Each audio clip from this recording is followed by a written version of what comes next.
事物都处在原初纯正的美好之中，众神之国繁荣的发展着，此时被称之为众神的黄金时代。但黄金时代的背后却隐藏着腥臭恶心的恶行，那至高神王克罗诺斯依旧肆无忌惮地掌控着生育的权利，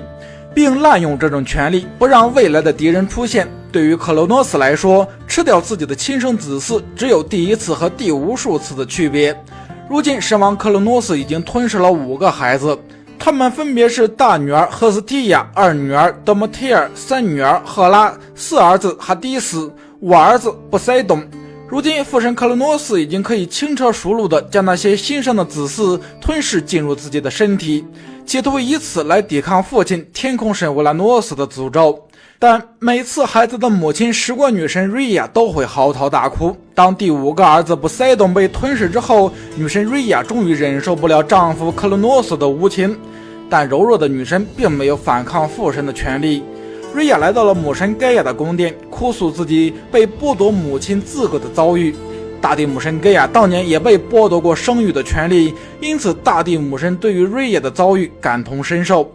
此时大地母神盖亚已经不愿意过问众神的事情，但2代父神克罗诺斯违反了生育的法则，大地母神将其视为不可饶恕的罪孽，于是母神决定促成1代父神乌拉诺斯的诅咒。当时光女神瑞亚再次怀孕，她来到了克里特岛幽深的洞穴之中进行产子。当第6个孩子被生下来之时，母神盖亚将孩子身上的脐带融入了一块石头之中，使得石头变为了有着婴儿气息与婴儿样貌的样子。女神瑞亚将第6个孩子取名为宙斯，并交给了海洋女神阿马尔忒亚照看之后，就带着有着宙斯气息的石头回到了自己的神殿。父神克罗诺斯听闻第6个孩子宙斯的降生，风风火火地来到了女神瑞亚的居所，将女神瑞亚怀中的石头当作宙斯，一口吞进了自己的肚子之中。而在另一边，克里特岛幽深的洞穴里，小宙斯在海洋仙女的抚养之下长大。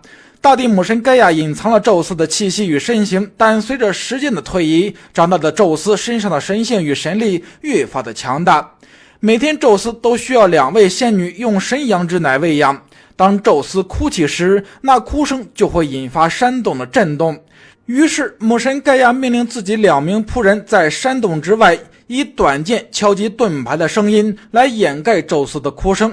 另外2名仆人则不断的哄骗年幼的宙斯。实在是止不住宙斯的哭声，就命神鹰快速递来仙酒，以甘甜美味的仙酒喂养宙斯，使他逐渐的陷入沉睡。当宙斯长成一个少年之时，便显露出了无与伦比的神力。有一次，宙斯与母山羊玩耍，不小心跌倒，打断了母山羊的一只羊角。海洋仙女阿马尔忒亚急忙上前查看，见宙斯手握羊角并没有受伤。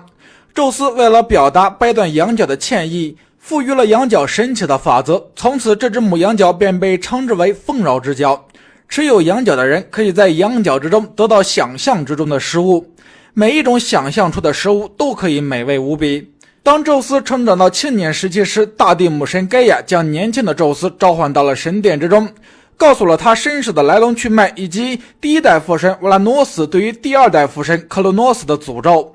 母神盖亚的话语挑逗起了宙斯的野心，他渴望极致的权力以及拥有世界的快感。于是宙斯开始谋划如何推翻克罗诺斯。